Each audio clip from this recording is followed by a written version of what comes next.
Observamos que existen oportunidades en la cultura, el turismo, la gastronomía y la tecnología. Por eso, en estos años de experiencia, hemos desarrollado un método de trabajo que ayuda a fortalecer el valor de los emprendimientos culturales e insertarlos en la economía naranja. El Grupo Pospin es una empresa de ingeniería financiera que se enfoca en el valor de las ideas y los procesos, aplicando metodologías de alto valor agregado como Seis Sigma e ideación creativa, análisis de riesgos y valoración empresarial, entendiendo el valor en sus aspectos tangibles, intangibles y creativos, análisis y planeación financiera y contable, y la implementación de la economía circular para potenciar la innovación y creatividad en sus entornos productivos. Con nosotros podrá encontrar soluciones ajustadas a sus necesidades de emprendimiento.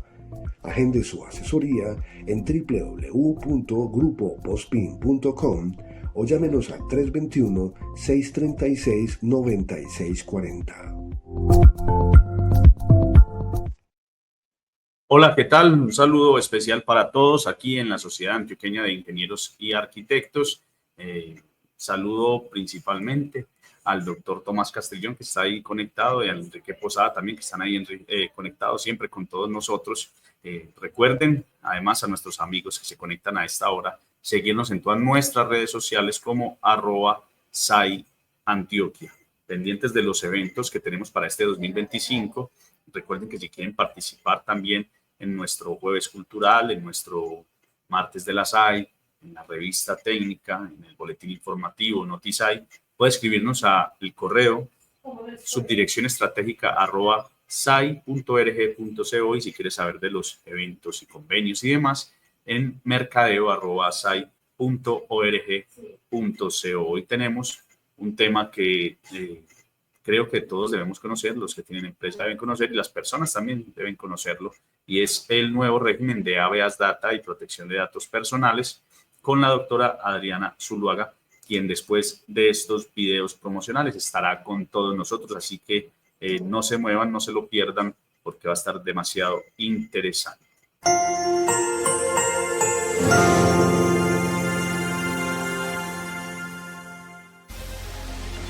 En el corazón de Antioquia late la innovación. Desde hace más de 110 años, la Sociedad Antioqueña de Ingenieros y Arquitectos, SAI, ha sido testigo y protagonista del progreso de nuestra región. Nuestros asociados han diseñado y construido los proyectos que han transformado nuestra tierra.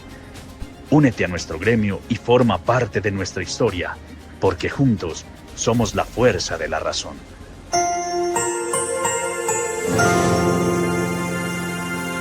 ¡70 años juntos!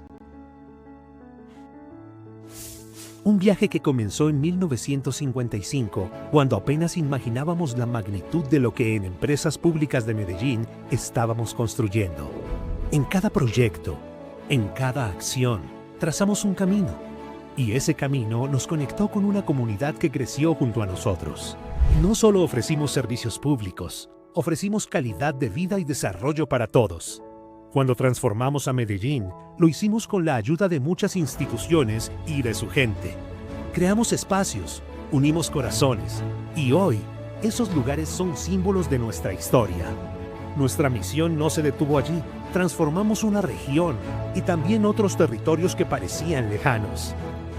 Así nacieron proyectos que marcan nuestra historia y la de Colombia.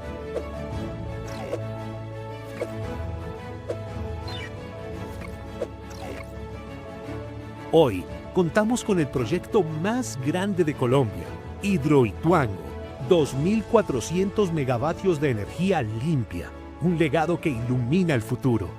70 años de sueños compartidos, 70 años de progreso, 70 años de transformación, 70 años de innovación, 70 años construyendo futuro.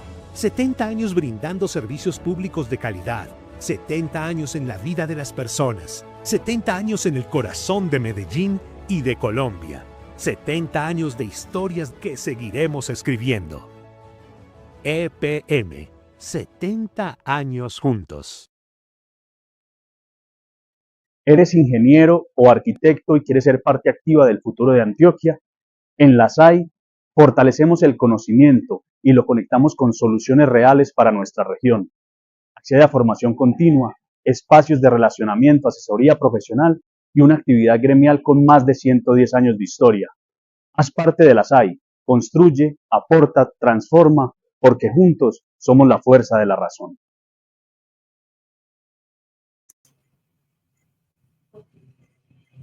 Muy buenos días, mi nombre es Adriana Zuluaga.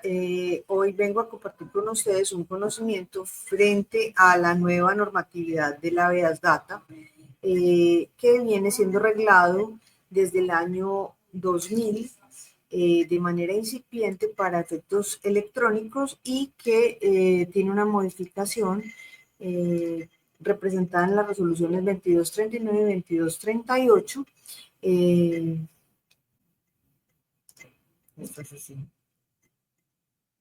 Que se las vamos a dejar disponibles en la cajita de herramientas para que las verifiquen y sigan el texto. Estas dos resoluciones tienen de importante que regulan el nuevo régimen de Habeas Data y el de datos personales y la nueva política de control, cuidado, mantenimiento de esos archivos digitales que se van a tener dentro del Estado y al manejador que adecuadamente los va a tener. Vamos a comenzar entonces diciendo que la Habeas Data es un derecho tan antiguo como la humanidad misma, que comenzó a arreglarse en Roma y que en Roma se tenía la exposición de datos públicos en lo que hoy conocemos como gacetas oficiales o gazetanti, que después se llamaron así, que hoy llamamos diario oficial. Se tenía la publicidad de la mayoría de los actos públicos a través de un tablero de lo que había ocurrido en la producción legislativa. Se tenía la producción y el cuidado de los ciudadanos, es decir, solamente los paterfamilias, y había un control de censo. Esos eran las primeras bases de datos que daban cuenta de quienes tenían derechos, patrimonio y podían ejercer frente al Estado algún tipo de reclamación. Con posterioridad, ya la norma o el derecho fundamental del dato se considera cuando se forma el Estado sajón y Gran Bretaña, a través de su Carta Magna en 1215, considera el derecho a los datos correctos, completos, veraces, oportunos, tal cual lo tenemos hoy concebido, y desde 1215 acá, esa naturaleza de los verbos que rigen el derecho y que lo rodean, como garantías fundamentales constitucionales, muestran que no solamente es un derecho muy sensible que define la persona, sino que también define la veracidad de lo que se dice de la persona y puede tener efectos adversos a la persona, razón por la cual la recolección, tratamiento, solicitud de destrucción y la no conservación de un dato también son derechos correlativos al dato. Con el tiempo fueron avanzando los datos simples de la persona a datos complejos, y esos datos complejos los llamamos derecho a la información, es decir, el derecho al dato va ligado a generar informaciones reales, veraces, completas y oportunas. Y con el paso del tiempo se crearon los medios de comunicación a los que con posterioridad se les exigió que los datos que fueran presentando, relevantes o no, tuvieran control de veracidad, que fue lo que se llamó en algún momento filtro, control a la prensa, para ver qué publicidad, qué información basada en qué documentos reales y reales se estaba brindando al público en general, para no producir frente a los particulares un efecto adverso. Las constituciones del siglo XX, todas, tuvieron el derecho al dato dentro del derecho a la información, pero en 1991, particularmente en América Latina, se establece el derecho al dato como un derecho independiente y autónomo del de la información, es más, como un derecho nucleado principal y anterior a la información. Es decir, usted tiene información correcta, completa y eficaz en la medida que usted tenga datos correctos, completos, eficaces, bien guardados, bien conservados, no alterados y con un responsable de los mismos. Para el año 1999 entramos en el desarrollo de la política digital, de los estados digitales o del estado digital para efectos colombianos. Y comenzó a hablarse de los datos en red. Esos datos en red incluían el correo electrónico, las respuestas electrónicas, las firmas electrónicas, los contratos electrónicos y se les da una veracidad, incluso sin firma autógrafa. Es decir, se podía firmar diciendo este documento llevará la firma en el original, estableciendo una forma híbrida, pero dándole validez desde la norma, que era una norma marco, una ley marco. La Constitución del año 1991 estableció 3 artículos, el 150, que me dice estas son las leyes marco, es decir, las que no van a tener un procedimiento especial. Luego el artículo 152 establece otro tipo de normas y el artículo 153, el artículo 153 me habla de las normas orgánicas, es decir, todas las que tienen que ver o están asociadas con el presupuesto, y el artículo 153 me menciona en uno de esos hechos los derechos fundamentales. El doctor Tuleli Chinchilla, en su libro de los derechos fundamentales, se concentra en un artículo que no he mencionado, que es el artículo 85. El artículo 85 de nuestra Constitución Política parece una citación taxativa de números, y esa citación taxativa de números va precedida de 2 palabras o 3 que parecieran no tener mayor importancia, que son muy importantes esos derechos, pero dice, son de aplicación inmediata.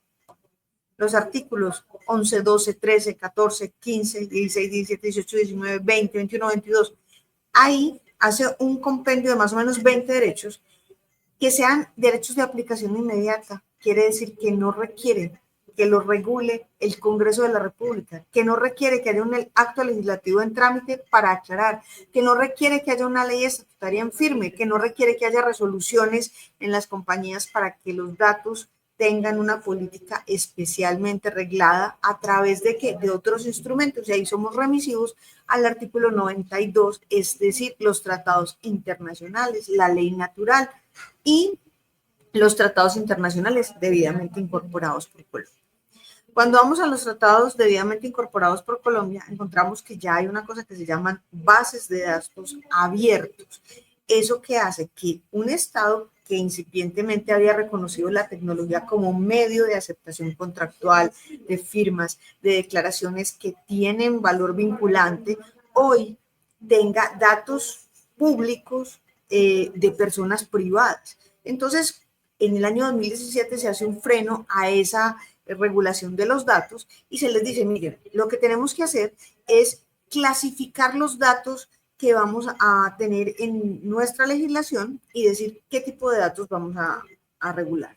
Y se dice, hay información privada, información pública, información semiprivada, hay datos sensibles y hay datos personales que pueden o no ser sensibles. Es decir, mi nombre, si yo lo busco, aparece en 7 páginas. Es decir, si yo le doy en Juiz Adriana María Zuluaga, me aparece Adriana Zuluaga, la del spa de las uñas, Adriana Zuluaga, la que vende Biblias, Adriana Zuluaga, las comerciantes de Cartagena, las abogadas que hay en Cartagena, Cali, Medellín. Es decir, mi nombre es tan anodino que solamente mi segundo nombre, mi segundo apellido, me va a dar una cierta identidad específica.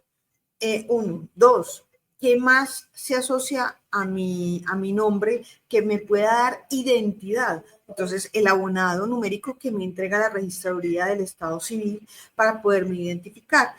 Allí vamos a comenzar a definir dos figuras. Perfecto. Entonces hay un nombre que se lo pudieron haber puesto los padres, que tiene que estar en el registro civil de nacimiento, que ese registro civil de nacimiento debe ser el reflejo de su cédula de ciudadanía y que a su turno va a ir en todos sus documentos privados y públicos y que sean de interés del Estado, son su cédula, su punto de votación. Y se le da a cada una de las entidades una posibilidad de hacer sistema de gestión del dato, es decir, de tener un encargado del tratamiento del dato y de tener un oficial del tratamiento del dato. Eso antes no se tenía. Se tenía una política interna de manejo de la archivística y todavía tenemos la ley de archivística general y tenemos la ley que regula los sistemas de protección de los datos sensibles y no sensibles de todos los ciudadanos y personas residentes en Colombia. ¿Qué cambia hoy? Para el año 2017 se exige que existan RNBDs, o sea, Registros Nacionales de Bases de Datos, de personas que tengan un cierto capital o de sociedades que tengan que reportar contratistas, trabajadores, servicios que se prestan. Entonces allí se exigen básicamente bases de datos protegidas para poder llevar un control y poder cruzar la información basado en el principio de la interoperabilidad de los datos del que el Estado goza. Luego, en el año 2019, sale una nueva norma en la que vamos a crear el responsable del seguimiento del dato, es decir, hay datos que mueren. Por ejemplo, no es el trabajador de la Sociedad de Arquitectos e Ingenieros, es un ex trabajador, es decir, el ciclo del dato se tiene que cumplir. Usted como encargado del dato, como oficial del dato, tiene que darle a ese dato un ciclo, ¿sí?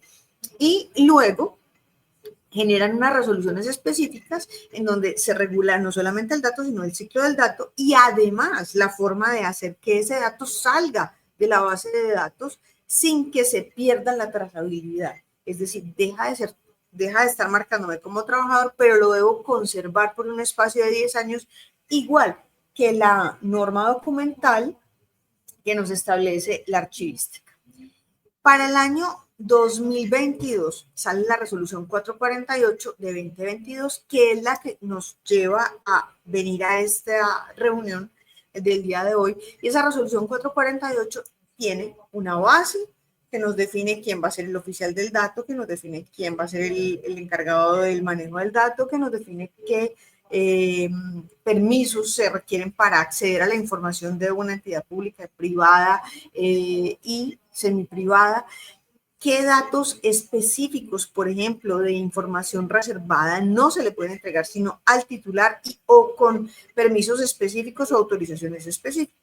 Hasta allí teníamos una resolución 448 de 2022 con 10 elementos, con 10 reglamentos. Uno, la definición de cómo iba a ser el manejo del dato, cuál iba a ser la temporalidad en el manejo, cuál iba a ser el ingreso y salida, cuál iba a ser el mapa del dato, cuál iba a ser la gestión del dato, quiénes iban a ser los encargados del dato y qué responsabilidad se iba a tener por el mal manejo o por el manejo omisivo, activo, frente a no tener en cuenta las autorizaciones o no autorizaciones del dato y finalmente por no darle la gestión al dato de salida. En este momento, para el 24 de junio del año 2024 salen dos resoluciones que son la 2238 y la 2239 que derogan expresamente esa resolución 448 que es la primera que nos regula y allí entonces tenemos una nueva política del dato y una nueva política de la gestión documental. La nueva política del dato titula entonces la resolución de manera completa.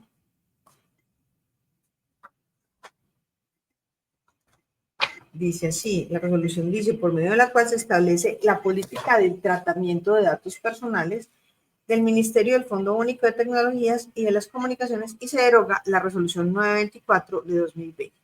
Es decir, se mantiene que el encargado del tratamiento de todos nuestros datos y particularmente el de los contratistas del Estado y el de los contratantes del Estado lo va a arreglar el Ministerio de Comunicaciones y lo podrá manejar, podrá hacer interoperabilidad con los datos, podrá tener de esos datos acceso y manejo.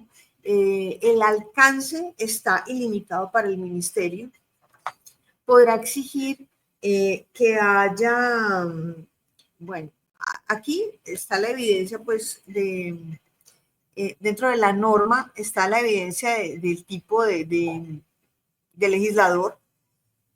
Nos dice que tenemos derecho a la anonimización. Eso no existe como palabra, pero es lo que se le ocurrió al legislador, es decir, el derecho a permanecer en anonimato cuando usted está vinculado a procesos de alto riesgo o cuando usted puede exhibirle al Estado una circunstancia en la que usted requiere ser anónimo, ¿cierto?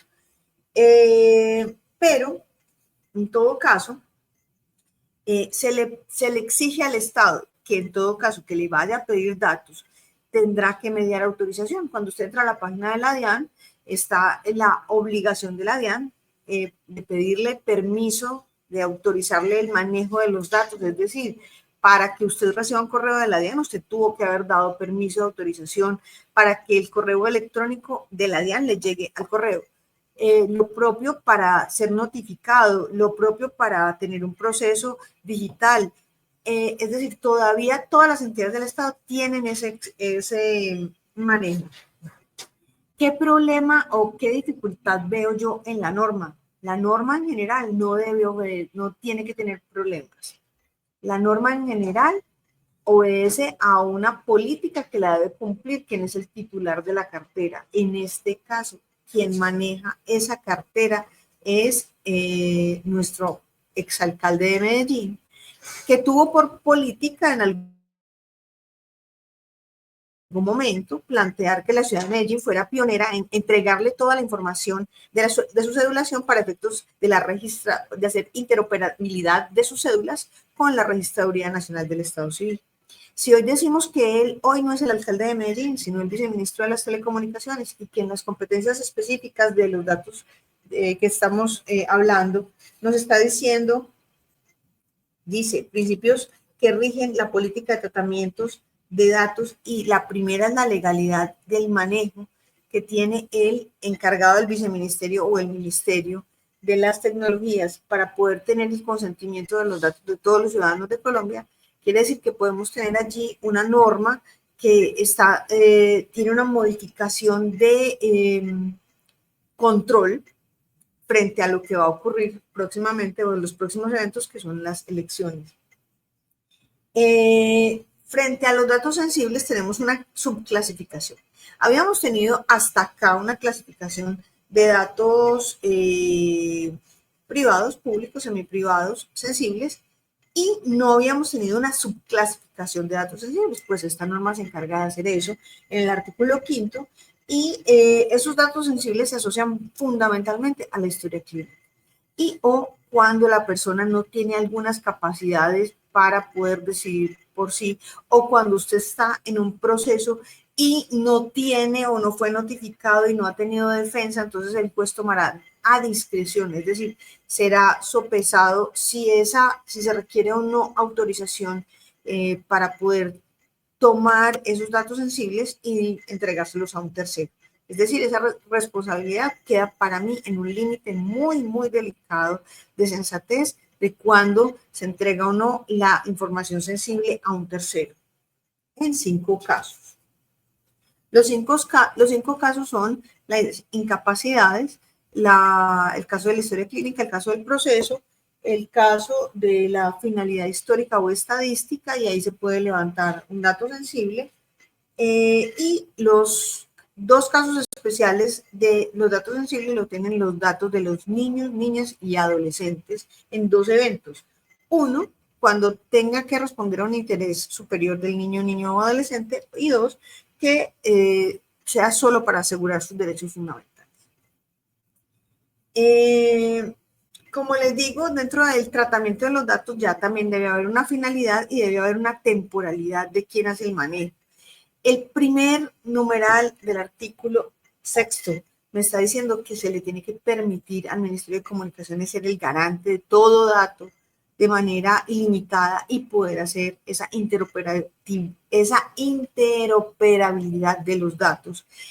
No da una restricción temporal, no está poniendo unos límites claros de responsabilidad al ministerio, El ministerio dice pues que la va a utilizar básicamente para la ejecución y el desarrollo de proyectos específicos que haya.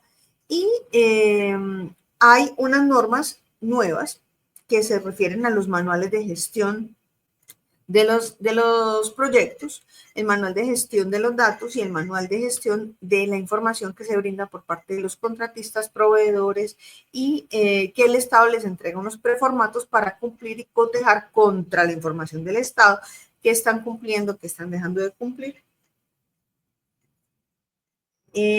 Vuelve a plantearnos unos deberes del encargado del dato y básicamente el deber más importante es la confidencialidad y el poder mantener actualizada la información, es decir, el descargue del dato, lo que les decía, el ciclo de vida del dato finalmente está derogado, pero se le está diciendo, usted lo que tiene que hacer es actualizar el dato, que no es otra cosa que hablar del ciclo del dato. Frente al responsable del tratamiento del dato, pues nos están dando 3 canales de comunicación muy claros, la página web, el teléfono, los encargados del dato en el Ministerio de las Tecnologías, en donde podemos expresar qué no autorizamos que maneje.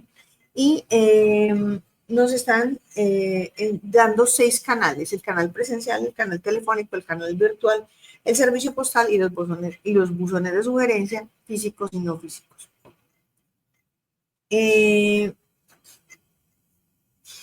Las autorizaciones de los titulares. ¿Cómo tienen que ser las autorizaciones? Todas podrán ser expresas, digitales, verbales, mediante video y o mediante correo electrónico del titular. Esto es una variación porque antes las autorizaciones tenían que ser solamente físicas, salvo las páginas del Estado que sí permitían la autorización física y digital.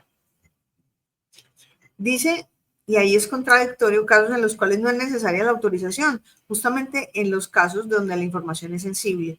En el caso de la historia clínica, en los casos de urgencias médicas o sanitarias, en los tratamientos específicos informados y en los datos relacionados con el registro civil de las personas. Vuelvo y les replico, no sería grave la norma porque la norma per se no es dañina. Lo que sí es preocupante es el titular actual encargado de manejar esos registros civiles y los efectos para los cuales se pueden manipular.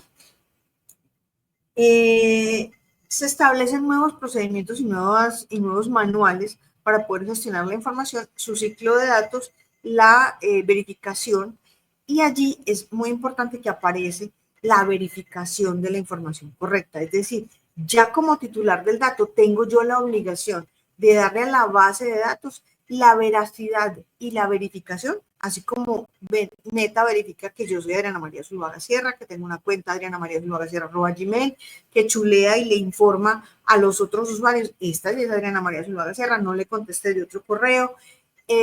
Yo como titular de la información soy el que tengo la obligación de mantener mis datos en rectitud para que el Estado no cometa errores, para que los particulares no cometan errores y para que básicamente el sistema de contratación estatal goce de transparencia, que es uno de los principios que se está hablando allí.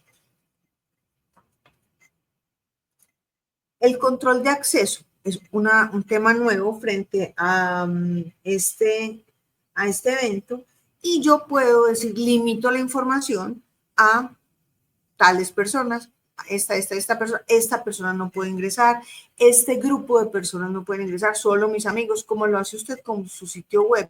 ¿Quiénes pueden conocer sus datos? También se le puede decir al Estado, esta información va entre usted y yo y restringo que mi información tenga libre circulación. Si usted no lo expresa, sus datos serán de libre circulación y podrán ser incluso sometidos a operaciones comerciales.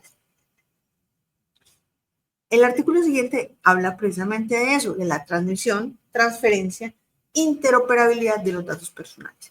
Estos eran principios que estuvieron desarrollados desde el año 99 al año 2002, cuando hubo la crisis de las hipotecas, en donde se establecieron a través de sentencias SU, sentencias que podían, los principios del dato, fijando la interoperabilidad de los datos entre los bancos para saber dónde estaban los bienes para poderse pagar los créditos.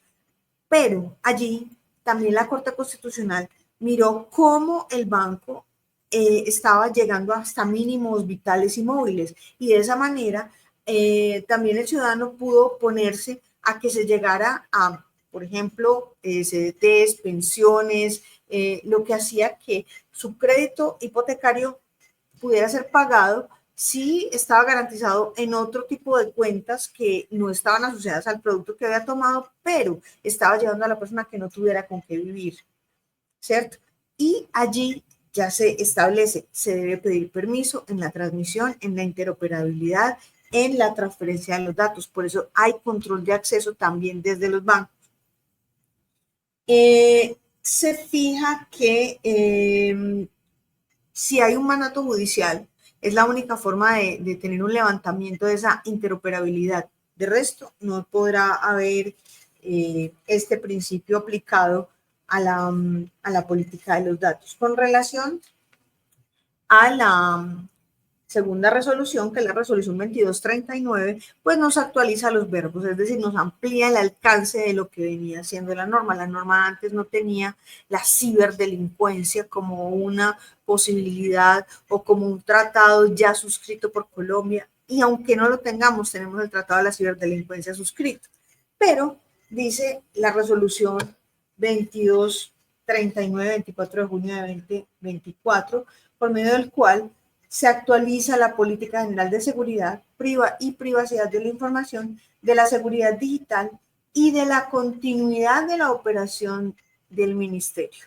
Es decir, una de los temas que son nódulo en las dos es que el ministerio va a poder conservar la competencia. Olvida quien legisla. El único que fija competencias, el único que quita las competencias, el único que actualiza las competencias es una ley orgánica, no una resolución. En este caso se está diciendo, simplemente se está dando un verbo actualizador de la ciberseguridad que, como les digo, viene, sí, ahí sí, de una ley que pasó por el Congreso de la República y que ratifica un tratado internacional de ciberseguridad donde los estados se tienen que blindar para que la ciberdelincuencia no genere daños a la información del estado o a la información de los particulares o a la información de sus contratistas, pero para eso establece 3 manuales. Un manual de seguridad de la información establece antes, nos está haciendo como un recuento desde el año 2012, desde la 1581 de 2012 de la protección de datos personales, y nos está estableciendo dónde consideran que debe haber mayor protección. Entonces, la primera es el sector cultura, la otra es el sector turismo. Nos está diciendo que también para el desempeño institucional, es decir, para que el Estado tenga funcionarios reales, allí vamos a tener unos protocolos de manejo específicos. Y vamos a tener unos manuales que se llaman MSPI, que es el manual de seguridad de la privacidad de la información, y ahí nos entregan preformatos para poder diligenciarlos conforme el Estado lo requiera para hacerse responsable de la seguridad en doble vía, ¿cierto? Es decir, yo también tengo que mantener actualizada mi información, estar atento a qué información me están diciendo de mí que existe.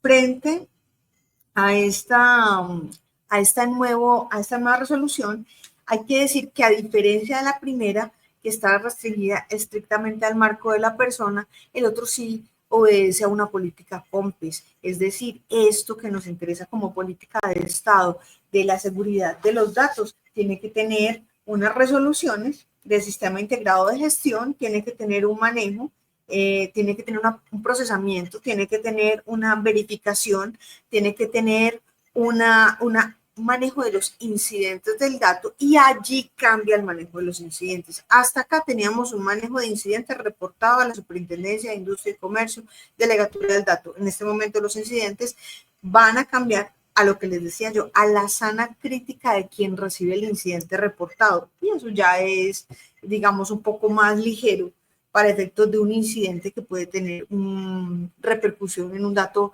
relevante, como por ejemplo que votaron personas que están fallecidas. Eso es un incidente del dato. ¿cierto? Pero será la sana crítica y allí no nos dice cómo será la sana crítica, tampoco nos dice cómo va a ser el peso procesal que tenemos de la información, solamente nos está diciendo que se someterá a las reglas de la verificación del dato. Frente a las nuevas tecnologías, nos está diciendo que vamos a tener un fondo de la protección digital y nos va a fijar una política de ciberseguridad, donde esa política general de ciberseguridad tiene unos objetivos específicos que nacen en el Estado, que es proteger la información personal de los ciudadanos para que el Estado a su vez pueda tener información real. Y va a tener un componente económico que va a ser el fondo de TIC, que va a tener los recursos económicos para generar esa infraestructura que pueda estar verificando que la información es correcta, que la información descargada es correcta, que cumple con los tiempos de uso y que cumple con la finalidad autorizada. Es decir, yo tengo que tener un dato correcto y completo con un fin, con un tiempo de uso y con un encargado que va a darle a esos tiempos descargue y cargue dependiendo de lo que yo autorice. Por ejemplo, cuando yo voy a votar, tienen la autorización de tener mi cédula, de pasarla por un lector óptico, pero tienen un único momento en el que pueden hacer uso de esa información y es el momento de la votación. Inmediatamente terminado el censo de votaciones y la votación, terminará el uso del Estado con mi dato y generará un documento que certifique que yo voté en un puesto de votación específico, pero ya no lo podrán usar más los manejadores de mi mesa de votación. Se habla del dato como un inventario de activos, es decir, ya se habla de la política de gestión de activos y los datos se consideran en este momento un activo intangible y usted deberá presentar un inventario de activos. ¿Cómo los va a proteger de manera física, de manera digital? ¿Cuál va a ser su archivo digital? Si lo va a hacer en la nube, si lo va a hacer en medio físico, cuál va a ser la clasificación de la información, cómo la va a clasificar de acuerdo a la nueva clasificación de la resolución anterior, la firma de los documentos. Básicamente está suscrita a los contratistas y se está reiterando la política de control de acceso a la información. Se exigirá una política de seguridad a los proveedores del Estado, es decir, el Estado, usted tendrá que garantizar no solamente que cumple con el CAE de contratación y con las calidades específicas que puede expresar ser arquitecto, ingeniero, sino que también tendrá que tener unas políticas de seguridad del dato para no causar datos a las bases de datos del Estado o para no tomar datos del Estado que no estén autorizados para tomarlos de un proveedor. Se establece la política de la continuidad de la operación de los servicios a partir del Ministerio de las Tecnologías como una competencia específica y se fija que haya una política legal y un oficial de cumplimiento a través del fondo TIC.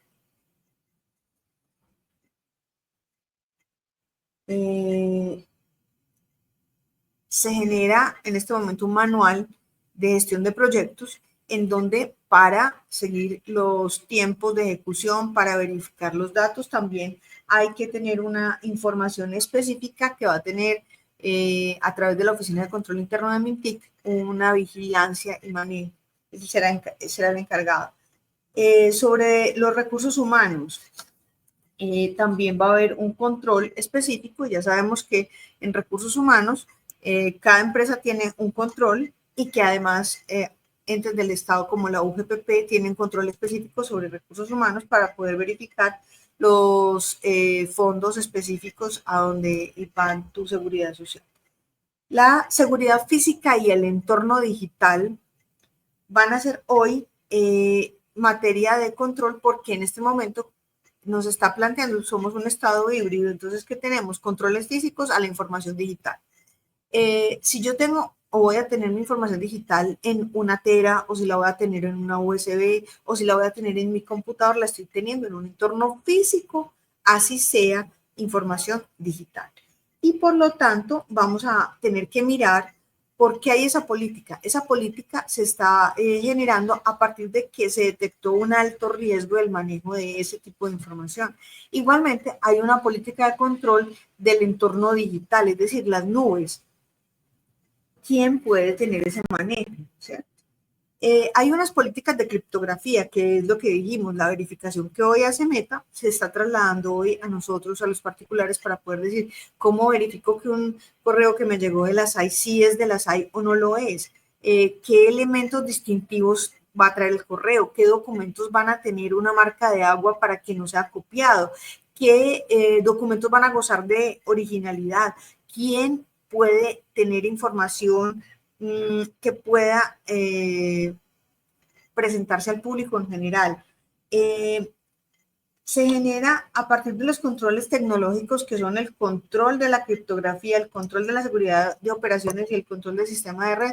3 controles muy importantes pero diferenciados. Uno, para darle la verificación de autenticidad de con quién me estoy comunicando. Otro, el control de la seguridad de las operaciones, es decir, el medio que estamos utilizando no tiene algún tipo de riesgo, no está contaminado, no tiene algún tipo de daño.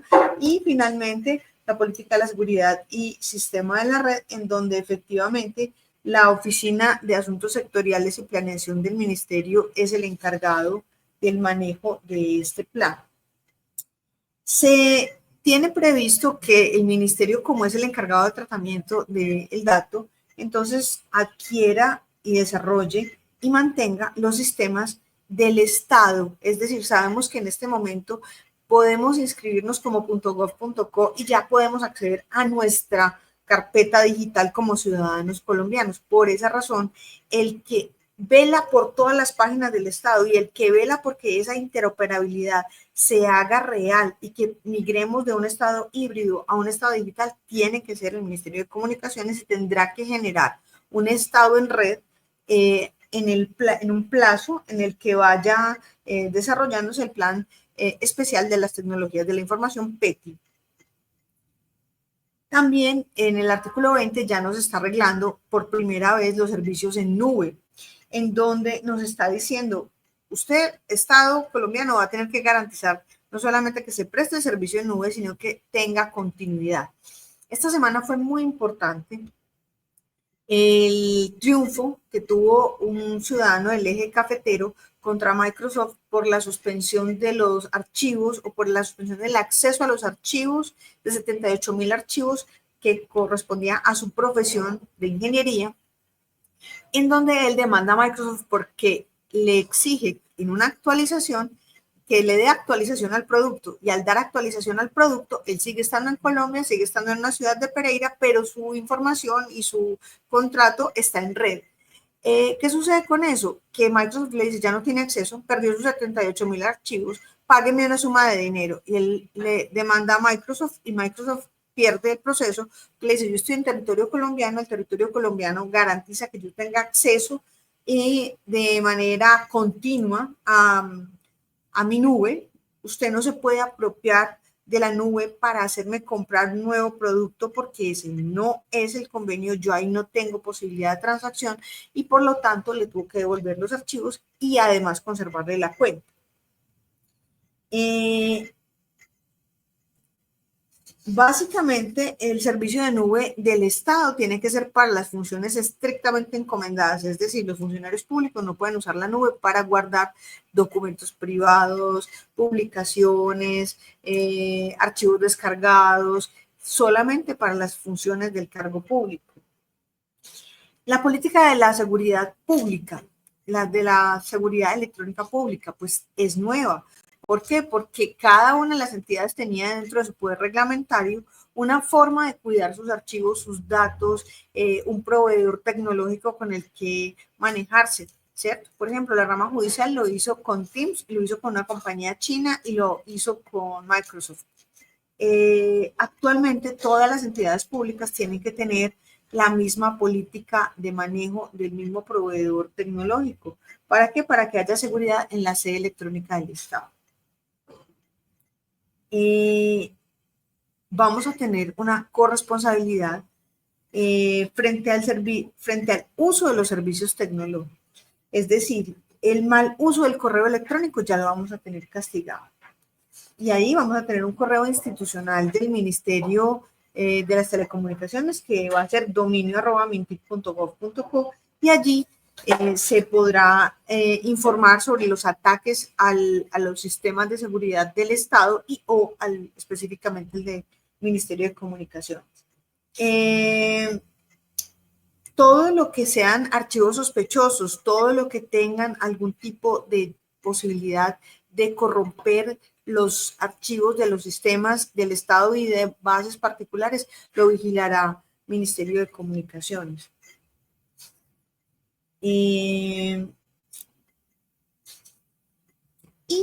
se establecen 5 funciones nuevas de cómo se va a usar Internet en Colombia, independientemente de que la red sea un territorio.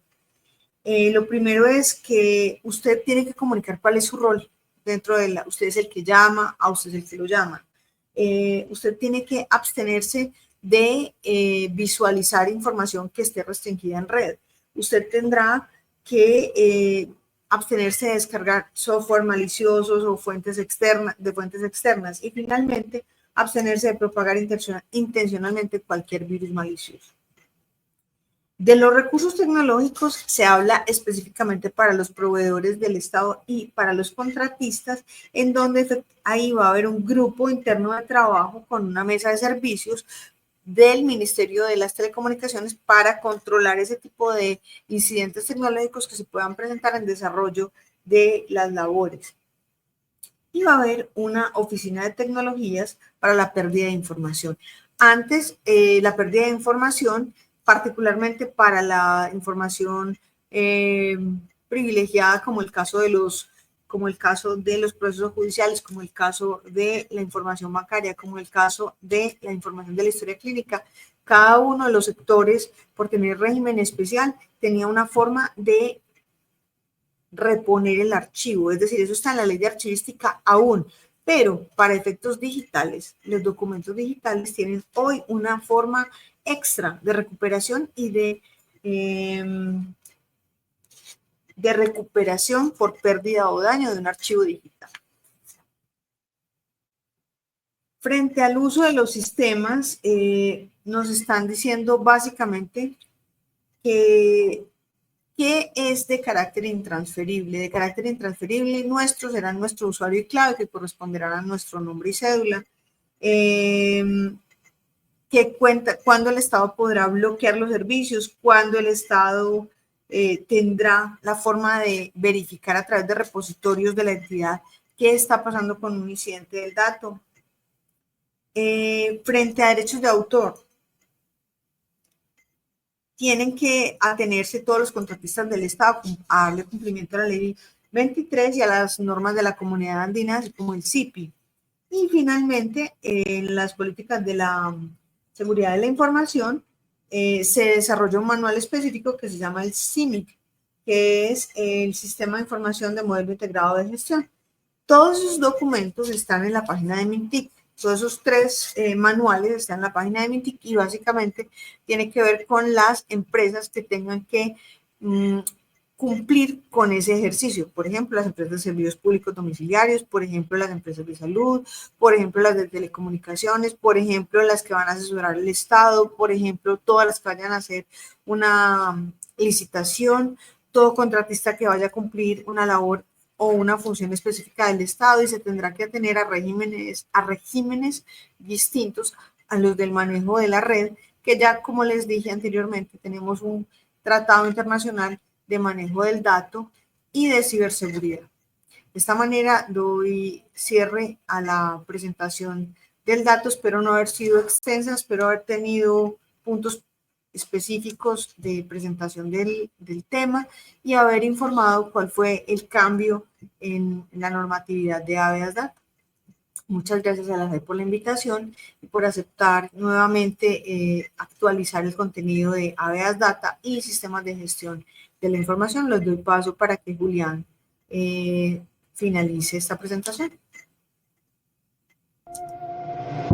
Observamos que existen oportunidades en la cultura, el turismo, la gastronomía y la tecnología. Por eso, en estos años de experiencia, hemos desarrollado un método de trabajo que ayuda a fortalecer el valor de los emprendimientos culturales e insertarlos en la economía naranja.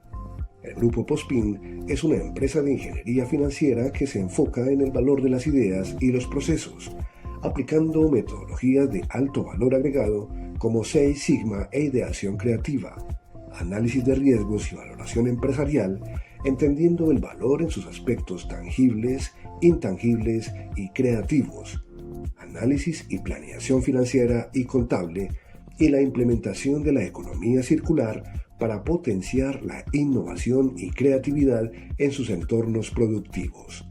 Con nosotros podrá encontrar soluciones ajustadas a sus necesidades de emprendimiento.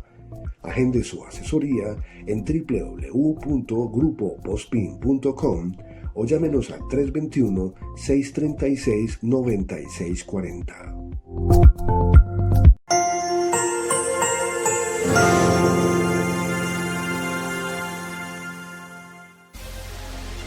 En el corazón de Antioquia late la innovación. Desde hace más de 110 años, la Sociedad Antioqueña de Ingenieros y Arquitectos, SAI, ha sido testigo y protagonista del progreso de nuestra región. Nuestros asociados han diseñado y construido los proyectos que han transformado nuestra tierra. Únete a nuestro gremio y forma parte de nuestra historia, porque juntos somos la fuerza de la razón.